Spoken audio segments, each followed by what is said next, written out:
All right, so we are live. Do you see?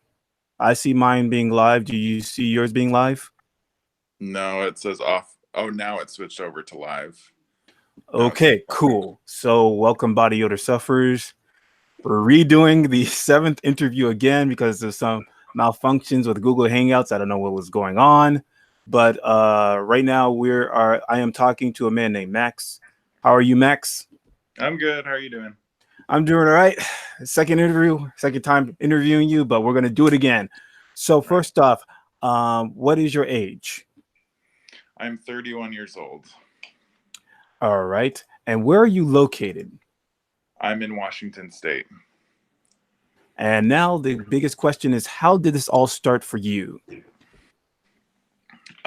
So I've had it, I suspect, since I was a kid, but it didn't really get to be more of an issue until I was in middle school. That's when I first had my first reaction. Um, and over the years, it's gotten increasingly worse, pretty much. Mm-hmm. I'll say so. Do recall that you said middle school and in high school you said that it wasn't as bad. Um, you did say that or before you said that you had like friends who would notice other people talk about you. Was that in middle school or was that also in high school as well in terms of Um, odor condition? that was middle school, but also it happened a little bit in high school.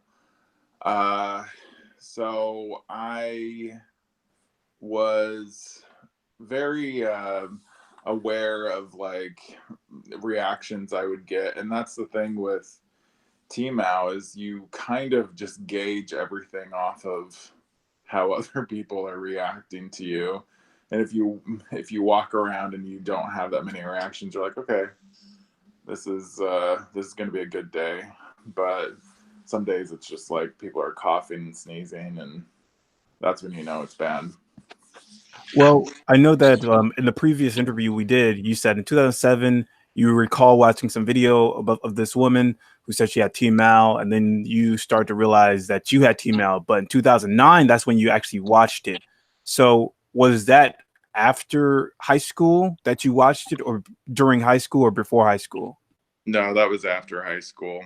That was after high school. Because yeah, I think the first time I watched that it was like 2007, and that was like the first time that I actually like heard the name trimethylinaria, and like I identified very quickly with her situation.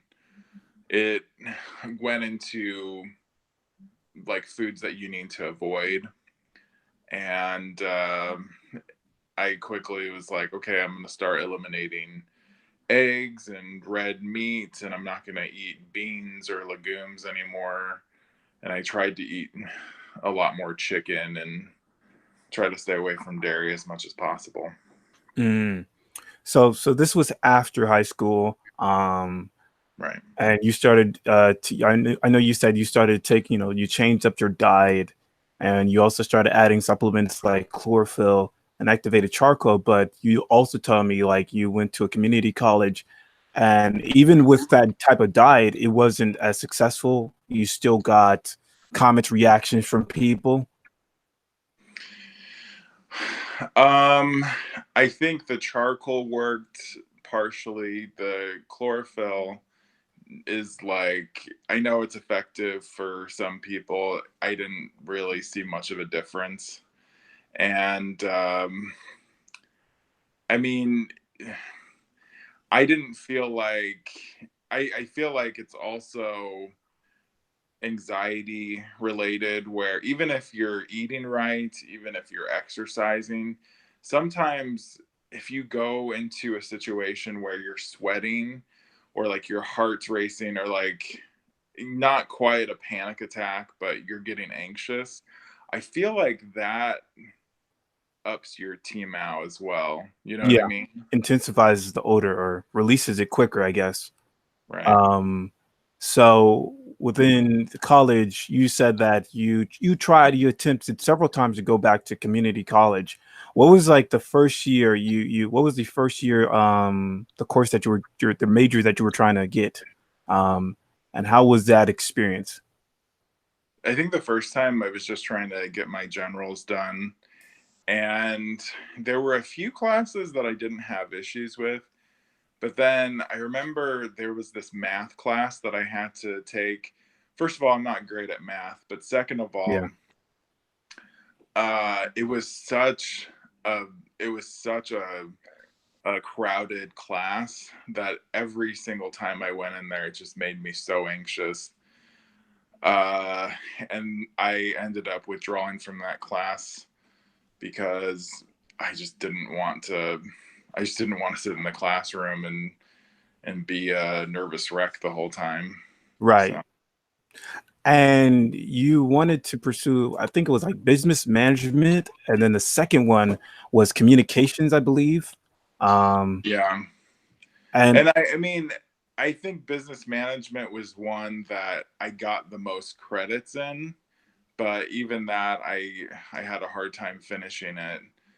Um, I think with the communications, I just needed to put something down as my major. It wasn't necessarily what I wanted to do, but I just needed, to have something on paper.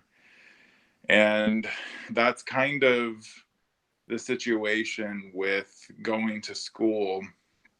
I know some of the people that have type 2 TMAU, they're in positions where they already graduated from school and they already have a degree. But for somebody that's lived with it for the bulk of their life, it's such a hard to go to school physically is such a hard endeavor because you have to like compartmentalize your feelings completely and be like, right. I'm shutting down my feelings. I'm just going in there like a robot. I need to get this class done and then I need to get out. Um, you kind of go to school knowing that like you're not going to have any true connections with other people. So you didn't really make as many friends that you made like in high school, within within your community college experience. Yeah, that's safe to say. Yeah. Well, I do want to ask you a little bit about your friends because sometimes like your friends go with you to college. Was that an experience that you had? Like, did they come with you to college, or did they go to separate colleges? Um, kind of separate colleges, and I didn't have an experience like that where I had like a friend that we went through all of college with. So maybe if I did, maybe that would have made it a lot easier to get through it. Um, yeah, I didn't even think about that. That's a good point. Yeah. Yeah, And I I think a mean, lot of us are just you know, kind of isolated in a way where just simple things like that, just sitting in a classroom for 45 minutes it's just a real toughie. It's real hard. yeah, especially if you don't do it with any type of emotional support. Right. And you did say that um, you try to, tell your family about it. At what point did you tell your family? Like, what age did you tell your family when you started to feel like, okay, so I'm starting to smell bad, and people are reacting to me? Like, do you know it was like in the teenage years or like right when you were in college? Um Wait, so what was the age when people started telling me I smelled bad? Is that what you're Well, no. saying? What was the age when you decided to ask your family if you Oh, smelled bad? so after I watched the video, I immediately brought it up to my parents because I was like, this is something that it's very confusing. It's very rare, but I'm 100% positive this is what I have.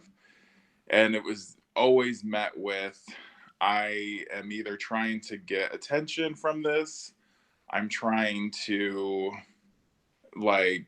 I'm trying to deflect from some other issue that I'm having.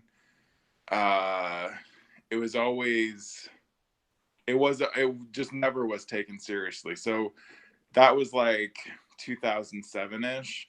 Mm. And it's always been with family members that I've asked directly, and also doctors that I've asked directly.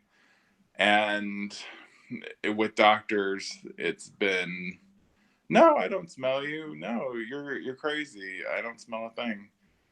And you know, I think you can relate to this when you talk to a doctor. Sometimes when you're like kind of like going over and over on one thing and they don't believe you, it instantly becomes like, well, you need to talk to a therapist. You know what I Right. mean? I did So want that's to ask you happened this. sometimes. There was something I wanted to ask you. I didn't ask you in the previous interview. I wanted to ask you, like, how many doctors did you go to for it, and what did you try to check to figure out what was wrong with you? Like, what type of test you thought you should take or whatever? I've gotten every freaking test you can think of. I've done all my blood work like pretty consistently, pretty much every year, sometimes every 6 months. I've gotten all my blood work checked. I've had MRIs, I've had CT scans. Um, Initially, when I brought it up to my parents, um, my mom scheduled an appointment with a GI, and then I saw an endocrinologist, and then that led to nowhere. Mm. Uh, and then when it was like 2012, I saw an infectious disease doctor. I saw another GI. I've seen like every different type of specialist you can think of. So yeah, it's just been kind of a pattern of me like struggling to communicate, Right. get a good communication going with the doctors, because it's always like, okay, well, I don't focus on that, so let me refer you to somebody else.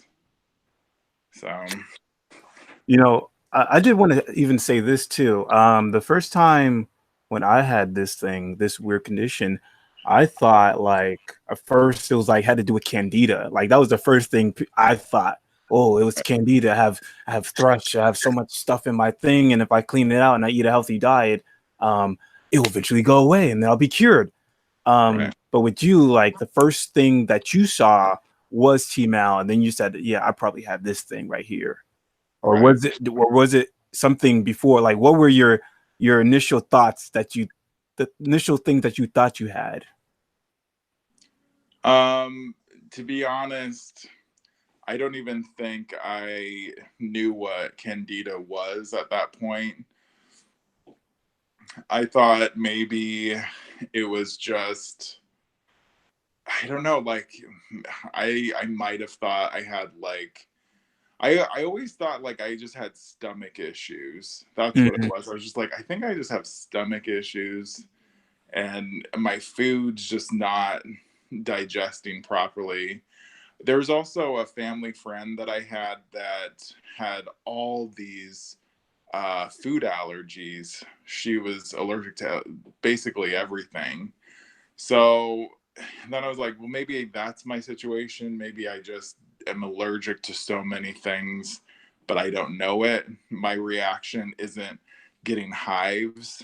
Instead, I'm just smelling worse. You know what I mean? Right. So I thought that could have been it. Mm. Well, I did want to ask you. So I guess the Mormon Church was a big part of your life, and you said like in the previous interview that you try to talk to pastors. I believe pastors. I think they're called pastors, or they're called something else, or They're called bishops or something. bishops. Called bishops, and you It's the same confronted them, thing. and they didn't. They said you didn't smell bad, but when you were like sitting on next to people, did they also react to you? Because I have similar stories. Like I used to be really into religion too, but whenever I sat next to people, they would react to me to the point that I would like sit all the way in the back. Um, Right. like what was your experience like just being in like the church environment? Yeah, no. So on Sunday it's 3 hours long. And so the first hour you're sitting in a chapel with the whole congregation, and that got tough sometimes. Sometimes I was just like, I gotta like. So in the first meeting's called sacrament, and they pass out bread and water, and after that I would sometimes like sneak away to the lobby where they had like couches and I could just like not be in there with everybody else. Right. um I did that a lot. And then it's the other 2 hours, you know, you'd be in some other room and you just try to like. I remember myself trying to. So I told you I'm a big guy. I'm Yeah. 6'8". At 6'8", it's really hard to camouflage yourself. It's really Right. hard to like slip into the background. But I tried to just make myself as small as possible. Like I would literally like put my head between my legs and just like cross my arms. Like just try to like make myself Wow. like as little as possible, and it would just yeah, it just never really made a difference. And you know, I to be honest, I wasn't like when it came to church, I didn't feel like an outcast growing up in church. I really didn't. I felt like I was treated fairly kindly Mm-hmm. throughout my teenage years. So But what about in your 20s? Like, because you felt like it did get worse overall. So in your 20s, was there, when you were in the Mormon church, did you feel like there was a strong family structure or connection? Did you feel like you had really good friends and or people watching out for you and stuff? And in your 20s, did it get worse? Did you start to see your possible friends within that church start reacting to you or start talking about you or something like that? yeah, and it's more about like I said before, it's more about people going out of their way to distance themselves from you. That's what it is. Uh, so, but I will say, the Mormon Church, along with a lot of other churches, it is very, you know, family oriented. So these are not these are not bad people. Right. They're really not. Like they're there to like learn how to just be like more Christ-like. But it's what was a defining moment for me was when I served my mission, and that's where everything that all the harassment and all the flack that I missed out on in high school and throughout my teens, I definitely got it tenfold on my mission. And Right. that's where I was like, okay, so I definitely have this condition because, uh, you know, and I mean, just to tell you again, I had that situation where I was in the train station and a missionary yelled out to me in front of a whole other group of missionaries, "Hey, hey, elder, I'll teach you how to wash your ass." Right. And those type of experiences happen quite regularly, and so it was just kind of like, okay, it was kind of like going through the world unscathed, and then all of a sudden being put in a situation where it's like you're you're gonna get it for Yeah. like for going through life unscathed. You're gonna get it. Yeah, So your prime target to be ridiculed. I did want to ask you, like, for a missionary, since you were there for like 2 years, were you forced to stay there? Could you like leave at any moment, or was it like if you leave, you have to pay $5,000 or you're gonna get 100 lashings or something? I don't know. What was like? Was there a consequence if you left early? Um, you could leave technically. It's not, you're not like contracted to be there, but they have a leader there who's the mission leader, and his job is to keep everybody on the straight and narrow on your mission. So if I had brought it up, if I had said like I need to go home, his whole purpose was to like keep me on the mission and not go home. Mm. Also, uh it was a situation where, like I said before, I was so convinced that by being on the mission, I was going to be blessed by God. God was going to take away my TMAU, and God was going to make me straight. And so it was also that that's also what Mm. kept me on the mission, because I was like, well, if I leave now, I'm not going to be blessed. I'm not going to receive Mm. those blessings. Mm. Yeah, that makes sense. Now, I also want to know about like missionaries. Like what was like the duties that you did? Did you just like, I don't know, help at like some type of orphanage with like little kids and teach them how to pray, or like what were the typical duties as a missionary? And within those duties, did you like what were the experience or the bad experiences with the TMAU that you were facing? Um, okay, so the duties would be, I'll be honest, my whole 2 years there, I did very little like community service for the places that I was serving in.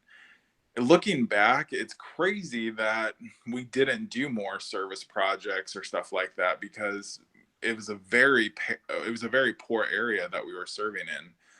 But what you do is you basically walk the streets, knock on doors, you try to teach lessons about the church, about the teachings of the church, and you do that, and then you'll meet up with ward members for lunch.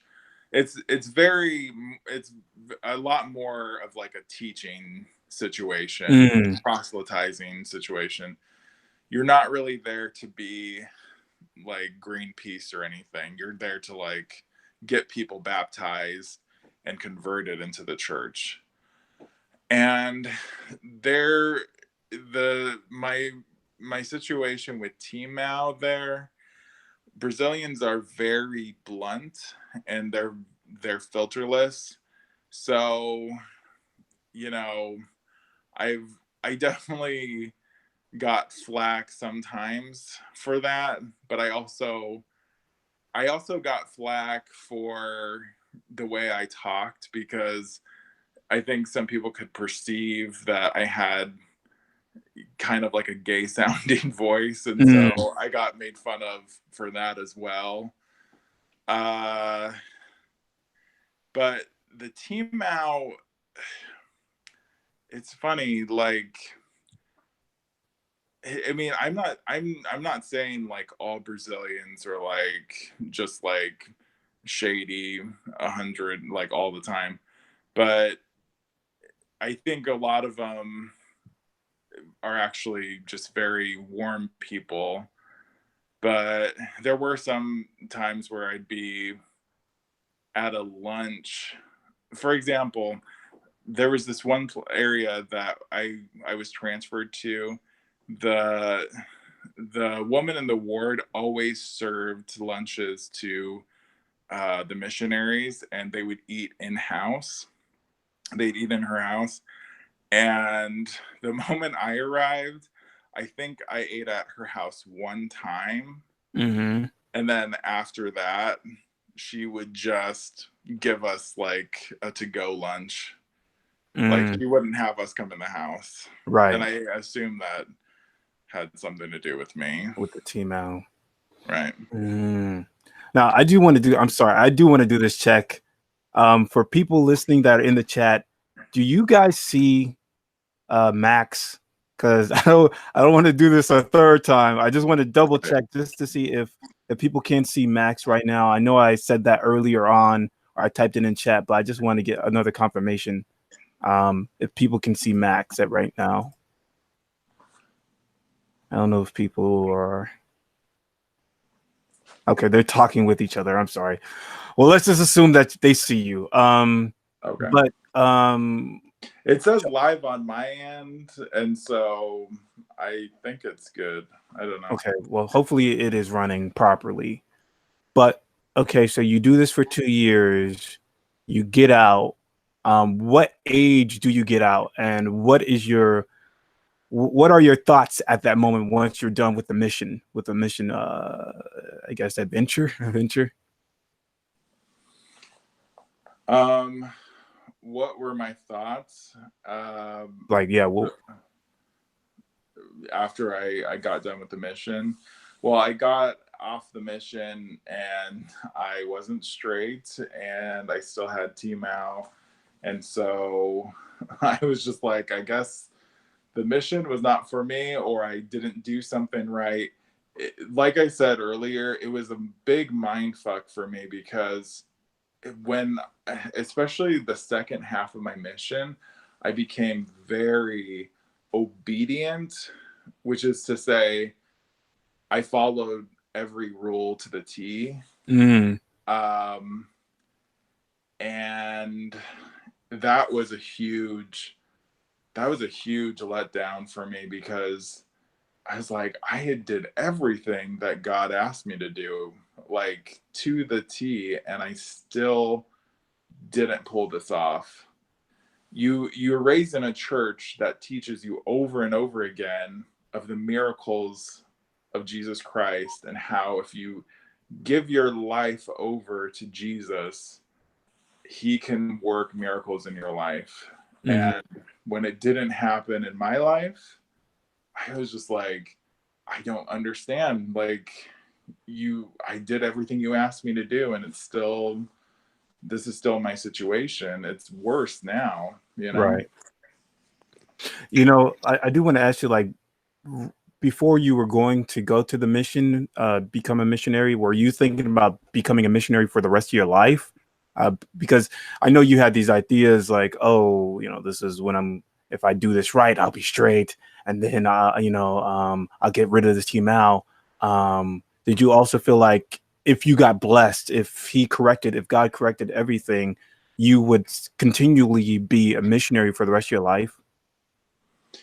Well, it doesn't really work that way, because you're just asked to serve 2 years. With sister missionaries could serve a mission, like a different mission, for the rest of their life if they wanted to.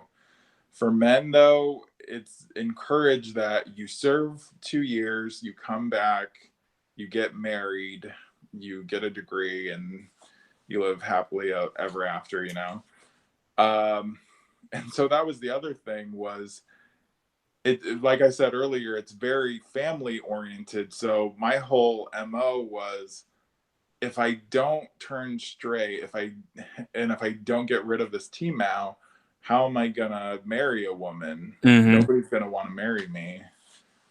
So that was the other thing. It's like, well, you pray and you pray and you believe with all your heart that the Holy Spirit is telling you these things, that you will be blessed if you do certain things.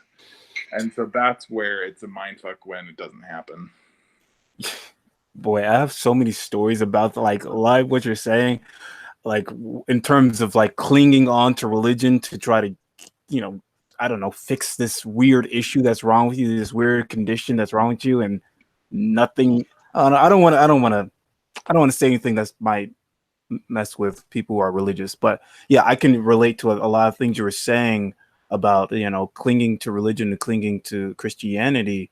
but I do want to go into like so once you start feeling, I guess, disappointed at the fact that you know you had this idea in your head within the missionary that there will be some type of miracle to be bestowed upon you because you did God's work, but didn't happen. What was your next step? What did you decide to do after? Did you decide to, I don't know, go just do work or get a job somewhere, go back to school? Like, what was the next step for you?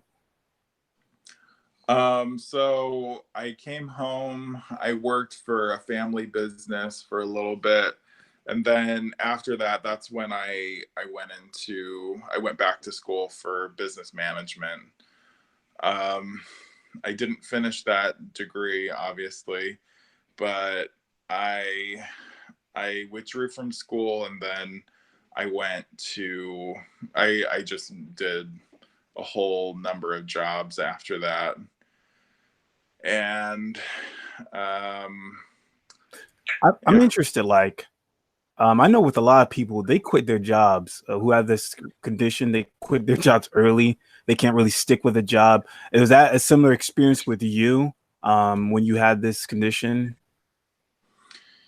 Um yes and no. Some of the jobs, like I was saying, you kind of get stuck in jobs that are way below your pay grade, but it's like Right. also like it's something that you don't necessarily want to do, but it's the only job that called you back for an interview and that Right. put a chance on you.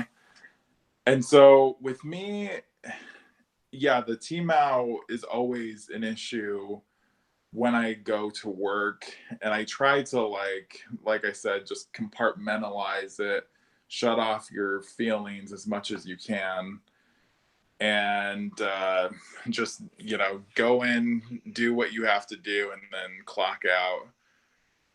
Uh, But that but shit's hard. right, me switching to different jobs has been either me moving to a different place or uh me just being burnt out on doing a job that I didn't really want to do in the first place, but it's Right. what I was given, you know. Yeah, that makes sense because I know for me, like I'm trying to find a job right now, but most of the jobs that are available, they're jobs I don't want to do. So that's another thing I can relate. Um, but going to your diet, I guess I should start talking about like your diet and throughout your long years having this, what have you noticed about diets? Like what were the things, the common things that made you smell worse or gave you worse reactions? um Red meat, dairy, something I didn't mention before, cruciferous vegetables like like broccoli or cauliflower, uh vegetables that have a lot of like sulfuric compounds in them. Mm-hmm. I've noticed that's been an issue. And on the flip side, I think when I was feeling the freshest, I guess you could say, is when I was strictly on a vegan diet. Right.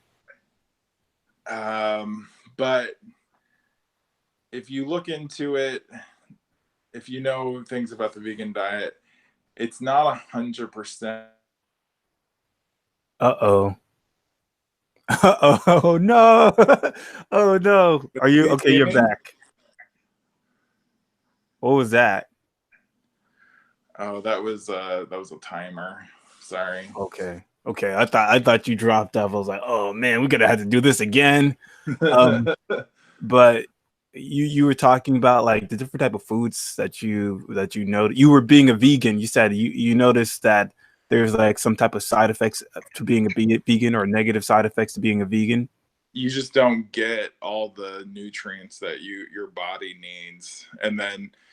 And I know some people do it and they're able to thrive on it and everything.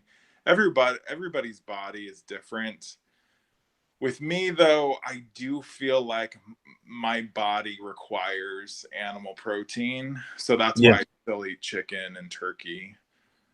Um, it's Yeah, we hard to definitely go strict 100% vegan. Yeah, we definitely need protein and we definitely need choline, but for some reason we just can't process it properly like everybody else can. Mhm. But going since we were just talking about, foods that have negatively or make you more smell more offensive, what are the top five things that you feel reduced your odor? Top five things. Like I said before, hydrating yourself, drinking a lot of water as much as you can, and staying away from dairy. You can do dairy alternatives like coconut milk or almond milk, and those seem So to you be. feel like coconut milk is it doesn't give you an odor or anything? I've I've not really had too much of an issue with it. It's very fatty. It has Hmm. like a high fat content. So I do I the reason why I was asking on the other interview about fried food is because I do feel like the more fat content something has, it feels like that kind of makes me smell worse too. Mm. So when I say coconut milk, it's not like the full fat coconut milk. It could be reduced fat or the one that's like in the milk carton, and that coconut cream content is it's like a lot lower than Hmm. a can of coconut milk. Hmm. Yeah, because I do recall in the sixth interview, Brittany was saying that she felt like coconut milk was good for her, but I'm unsure of almond milk. I don't. I really want to hear people's opinion about almond milk. And I know, like in the previous interview that we had, you were talking about like grains because I was unsure of grains. But do you feel like quinoa is doesn't give you as much reaction? Neither do you, but you do feel like white rice and brown rice have some effect on your odor. I think white rice is perfectly fine. Uh, if anything, white rice I feel like absorbs a lot of stuff in your gut. Hmm. So I think that's fine. My issue with brown rice just comes from it not being the superfood that people are saying it's supposed to be. It's also like it could also just be a personal preference. I don't particularly like the taste of brown rice. Right. It tastes very like grassy almost, or Great. Yeah. It has like little, I don't want to call them shells, but little things that are within the rice. yeah. Um, but okay, so we covered that. What's the other thing I wanted to talk to you? Oh yeah, I did want to talk to you about the 5 year thing. I was asked people, you said you're 31 years old. So in 36, at the age of 36, if there was a best case scenario, what would be your best case scenario? And what would just be your worst case scenario at the age of 36? Where would you like to be? What would you think you would accomplish at the age of 36? And what would be the best case and worst case scenario for you? Best case scenario is I'd be on a medication, whether it be the one that's coming out next year, hopefully, Yeah. or another one that comes down the line. And best case scenario is it works and it reduces the TMAU in my body. So that would be that would be pretty sweet. Uh, and I feel like if I got to that point, I feel like my life would open up exponentially. I feel like I wouldn't be so, isolated and closed in. Hmm.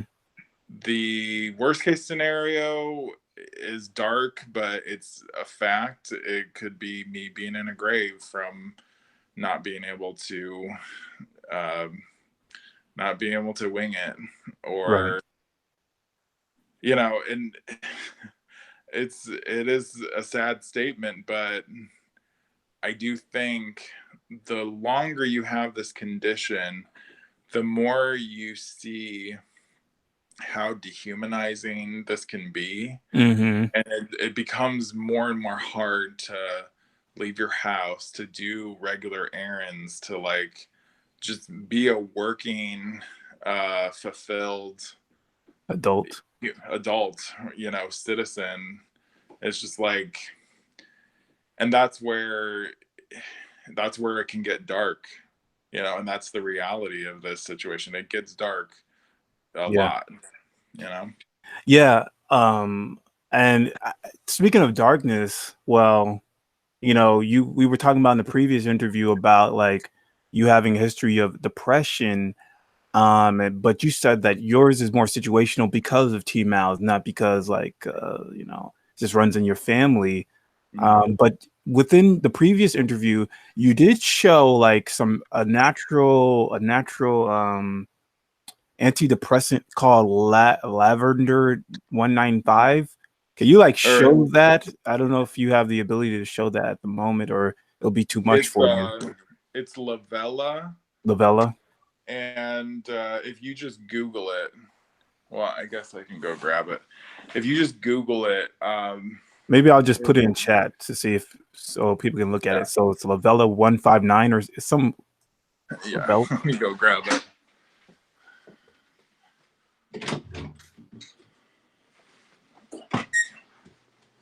Right, hold up.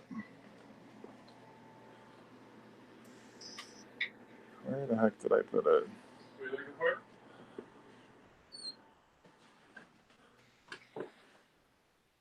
Okay, it's not where I thought it was. Oh, here it is. Is it Lavella 1295? I believe.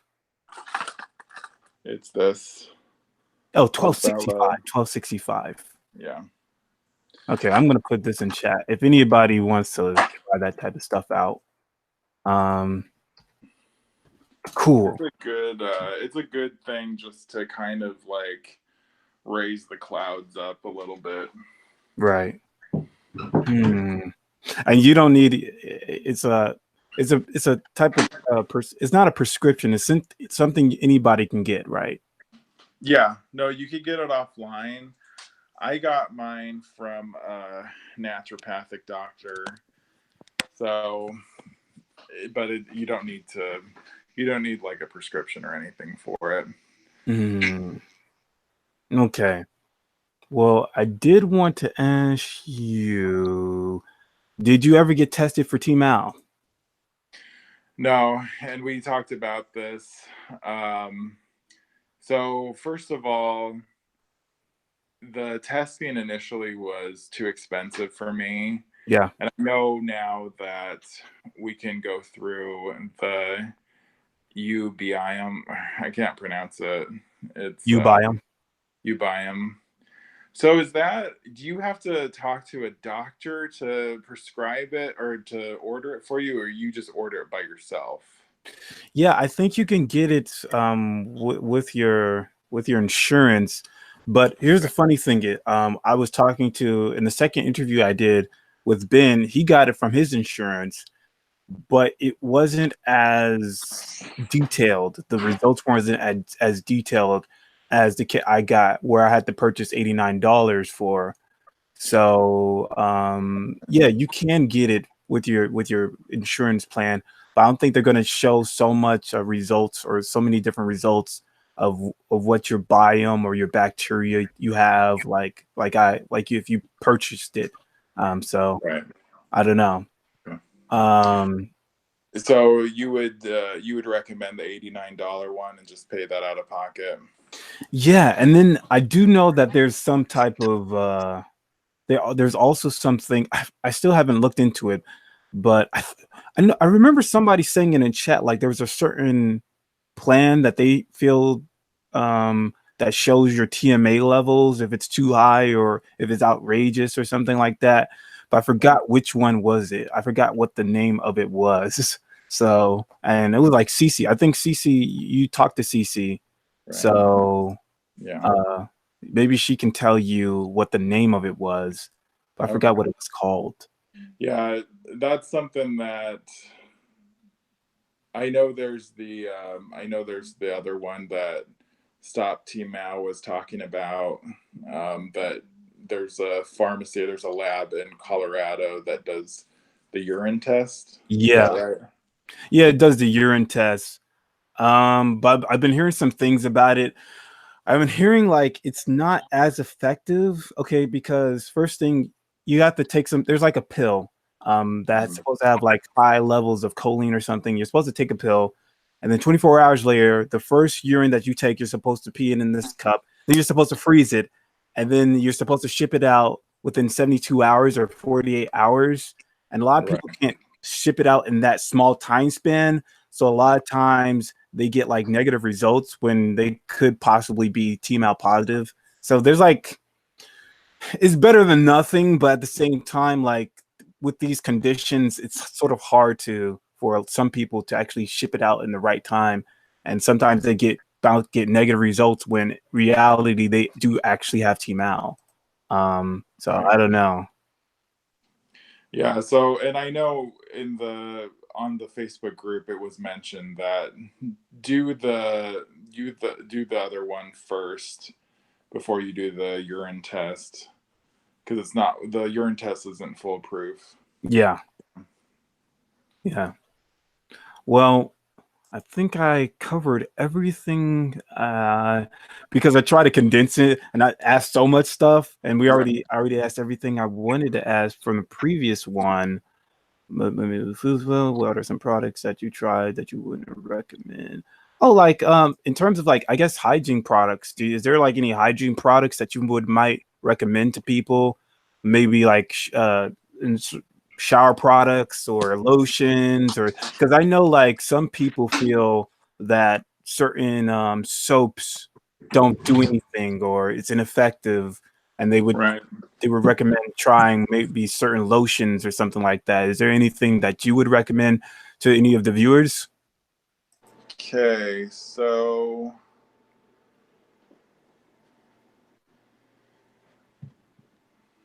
one thing that I found effective is the Schmidt's natural deodorant. I don't know if anybody's used that before. Um, I usually do like I'll do that, or there's a Arm and Hammer deodorant, Mm-hmm. and the reason being the the other deodorants like Degree or Right Guard have um, like aluminum in them, Mm-hmm. and I there's some that kind of like make me break out also. Mm-hmm. So I tend to do the natural route as well. Mm-hmm. When it comes to soap in the bathroom, I would say you can do Castile soap, which has been pretty Castile. good. Have you had that before? Castile. How do you spell that? Castille? Yes. Castile soap. So that's Mm. also a natural. It's like it's derived from like natural oils. It's like Oh coconut yeah, oil. this is in Whole Foods, I Yeah, believe. yeah, Yeah. yeah. So that's a good one too. Um, with when it comes to toiletries, to me, it's better to go unscented or like a very light scent over something that has way too much perfume or cologne.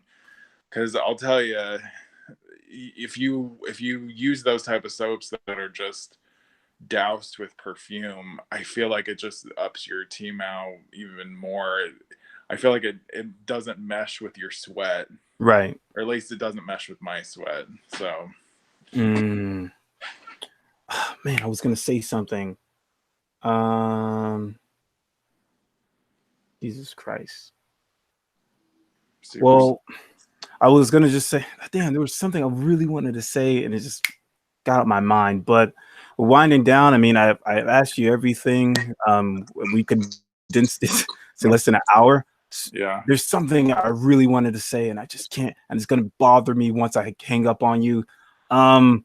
Do you want to be baptized in the Church of Jesus Christ of Latter-day Saints? No, I'm good. I'm good on that. But I guess I guess I'll just ask you. So for people watching right now, or people who will watch in the future, is there any final thoughts that you would like for them to know, or any insightful commentary that you would like to tell them about? I don't know, anything. Yeah. So I'll just say what I said last time. So I did sign the petition, but it's only like 115 or something like that. Oh, jumped up to 5. Cool.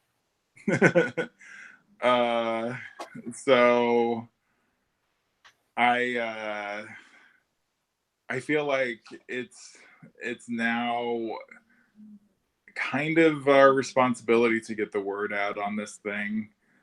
I want to be a lot more open about this, whether it be on social media, whether it be me doing some type of video on my own or doing some type of like post about it. I think it's kind of getting to the point where we got to be proactive about this thing, because gosh, it's like nothing. I know, trust me, I'm so happy that there's a drug that's being tested for next year, but there needs to be awareness about this. All right. You know, people need to hear about this. And so I would just say, for people in the group, try to step outside your comfort zone and either do these interviews with you and show your face, or try to be vocal about it on your social media, or be more open about it to friends and family. And you know, I just think the more people vocalizing it and putting it into the ether is going to be beneficial for everybody. And that's all I would say. I remember what I was going to ask you. Since we were talking about this earlier, you don't necessarily have a personal email at this moment that you want to give out, because the main email you just is for your, main account. Is there like a secondary email that can use that if people want to contact you, they can use that email? Can you put it in after this video, or does it have to be right now? No, I could put it in after you. Like, you could send it to me through email. Okay, that's what I'll do. But also I'm in pretty much all the groups on Facebook. I might have just looked into the group on what is it called? The rare diseases Rare website. Disease Day? Or it's the other group. I think it's Meebo? mostly UK. No, it's not Meebo. Rare Connect. Rare Connect, yeah. That's it. But I think that's mostly UK members, right? I haven't been there in years, so I don't know. Maybe. I don't know. Possibly. I don't know. Yeah. Yeah, no, so I'm on the Facebook groups if you want to connect with me there, and I will share another email if you want to connect through that. Okay. Well, we have a condensed interview. I appreciate everybody for listening, even though you probably listened to it a second time, or some of you have listened to it a second time. But we have it covered, because hopefully this will turn out where you now see Max and me conversing and talking about his experience with TMAU. This is Friday night, PATM Body Odor interview number 7.